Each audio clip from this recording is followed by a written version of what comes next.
j'ai rien senti.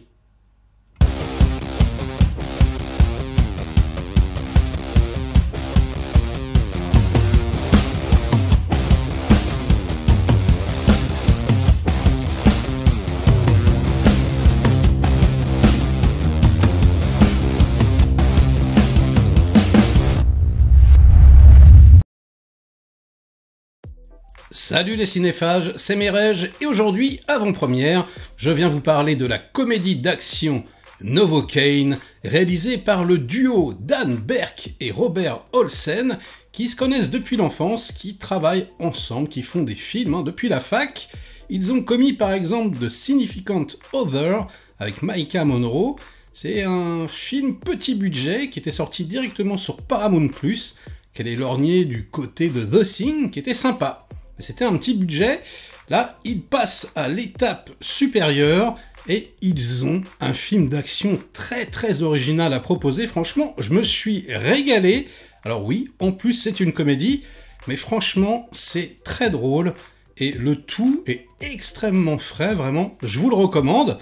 Alors dans les rôles principaux, on retrouve Jack Quaid, le fils de Meg Ryan et de Dennis Quaid. On a également Amber Mild Thunder, qu'on avait découvert dans The Prey, par exemple, qui affrontait le Predator. Et dans le rôle du gros méchant, on retrouve Ray Nicholson, le fils de Jack Nicholson. Ah ouais, c'est un film avec des fils d'eux, hein, qu'est-ce que vous voulez. Et le high concept est assez excellent, franchement. Alors on va suivre Nate, un mec qui a réussi dans la vie, hein, en mode costard-cravate, sauf que il ne ressent aucune douleur. Il a une maladie, vous pouvez lui planter un clou dans le genou, hein, vous pouvez même lui tronçonner la jambe, pas de problème, il ne ressent rien. Et là où c'est très bon, c'est que c'est une métaphore finalement sur sa vie sentimentale. Le mec ne ressent absolument rien pour personne, il n'est jamais tombé amoureux, et là, il va rencontrer la femme de sa vie, il va s'éprendre d'elle instantanément, c'est le coup de foudre, et du coup, toute sa vie va changer, sauf que, il y a un braquage de banque, parce qu'il travaille dans une banque, et là, elle se fait kidnapper par les ravisseurs, et du coup, en mode super-héros un peu, plom, il se transforme, et il va courir après eux, il va essayer de la sauver, et là vont s'enchaîner tout un tas de scènes d'action, de course-poursuite, de mano à mano, etc.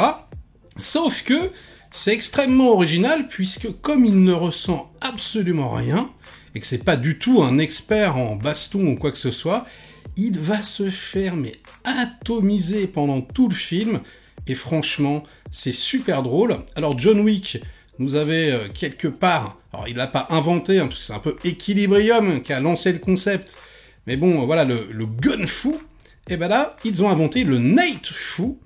Ils ont fait appel à un chorégraphe d'action bulgare qui s'appelle Stanimir Stamatov, qui a travaillé par exemple sur Expendables 2 ou encore Tyler Rake 2.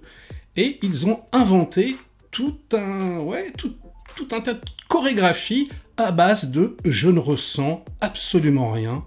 Et franchement, moi qui ai vu un nombre incalculable de films d'action, de scènes de kung-fu, de scènes d'action dans ma vie, ici, j'ai trouvé que c'était réellement très original, franchement. C'est à la fois drôle, à la fois percutant, c'est plutôt bien filmé, franchement.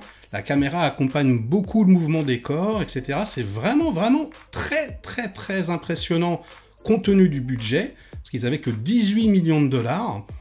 Et donc pour pallier à ce budget un peu rikiki pour le genre de film que c'est, ils ont été tournés en Afrique du Sud, ils ont reconstruit la Californie là-bas carrément, enfin voilà, et donc de cette façon ils ont pu obtenir un film beaucoup plus ample, beaucoup plus cinématographique que si ils avaient tourné là-bas directement, et on sent que les mecs, vraiment, ils adorent ça, d'ailleurs en interview ils le disent, hein, c'est un peu une déclaration d'amour au ton des années 80-90, des films comme L'Arme Fatale, comme Die Hard, etc. Ils citent également À toute épreuve, enfin bref, hein, c'est des gars qui s'y connaissent, et on sent vraiment le plaisir qu'ils ont eu à le faire. Y a certaines séquences, par exemple, où ils ne pouvaient faire qu'une seule prise. Par exemple, à un moment donné, le héros principal se fait jeter à travers un miroir, et donc tout ça au ralenti avec des éclats de verre, etc. Et il n'avait qu'un seul miroir, non une seule prise possible, etc. Donc voilà, tout un tas de petites choses, de préparation en amont, de système D, quoi, pour faire en sorte que le film paraisse beaucoup plus friqué que ce qu'il n'est à la base. Et franchement, le résultat est vraiment très très bon, c'est très très généreux, il se passe des trucs complètement absurdes, donc je vais pas tout vous spoiler, mais allez, juste un petit truc. À un moment donné, il se prend un couteau dans la main, par exemple, voilà, le couteau transperce la main, et lui, bah, il continue à frapper le méchant avec, etc. Voilà, il y a une autre petite phase, justement, avec des éclats de verre à la kickboxer, donc ça, on le voit dans la bande-annonce, hein, où, voilà, il a les mains en sang, et puis il va s'enfoncer tout plein de petits morceaux de verre dans les mains, et puis boum, ensuite il va castagner les méchants avec. C'est hallucinant, franchement, en plus c'est très très gore, c'est très très violent, mais genre d'une rare violence, mais violence qui est plus ou moins décalée, qui est plus ou moins, on va dire, dans le genre de Evil Dead 2, quoi, voilà, un peu, avec voilà, des mains dans les friteuses, des trucs, c'est dégueulasse, c'est des prothèses, c'est tout en practical, il n'y a quasiment pas d'effets spéciaux. Donc ouais, je trouve que c'est un des films d'action les plus frais et les plus originaux que j'ai vus depuis très très longtemps, donc je vous le conseille fortement. Jetez-vous dessus, hein, si vous êtes fan du genre, lorsqu'il sortira mercredi prochain en salle, ça vaut vraiment vraiment le coup d'œil. En plus, l'intrigue n'est pas si linéaire que ça, il y a des surprises, il y a des petits twists, enfin voilà, il y a des petites choses qui se passent, et on suit le film avec grand plaisir.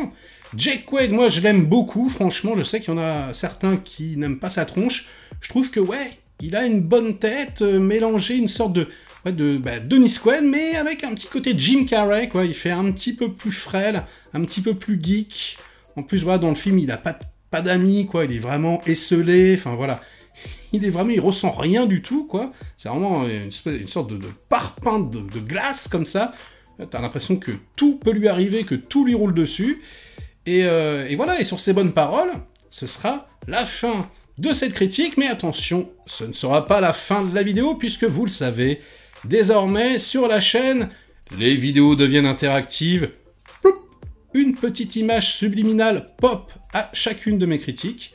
Alors déjà, il faut la repérer, ça peut être n'importe où, hein, du début à la fin. Ne clignez pas des yeux, ne mettez pas sur pause, essayez de retrouver le titre du film. Bon, si vous n'y arrivez pas, vous avez le droit de mettre au ralenti, hein, vous avez le droit de mettre sur pause, et si vous pensez avoir trouvé le titre, vous me le laissez en commentaire, je vous répondrai, mais si vous ne laissez pas de commentaire, de toute façon, dans la vidéo suivante, dans la critique suivante, eh bien, je vous donnerai la réponse. D'ailleurs, dans la vidéo précédente, il fallait retrouver, évidemment, Blanche-Neige de 1937, le chef-d'œuvre de Walt Disney. Je trouve que, voilà, pour la critique de Blanche-Neige, la purge, hein, 2025, c'était quand même cool de mettre l'original, qui pour moi est un véritable chef-d'œuvre, c'est magnifique. Et pour celle-ci, franchement, bon courage. Je sais que certains vont trouver, hein, parce que certains voilà, connaissent la carrière de l'acteur par cœur. Alors, je vais tout de même donner un indice pour ceux qui ne cligneraient pas des yeux. Il ne s'agit pas de Rabbi Jacob. D'accord ? Ce n'est pas Rabbi Jacob, c'est un autre film. Bref, bon courage. Et sur ces bonnes paroles, cette fois-ci, ce sera bien la fin de la vidéo. Likez-la si elle vous a plu, diverti un minimum. Délikez-la sinon. Inondez-moi de commentaires comme d'habitude pour faire marcher le petit robot YouTube.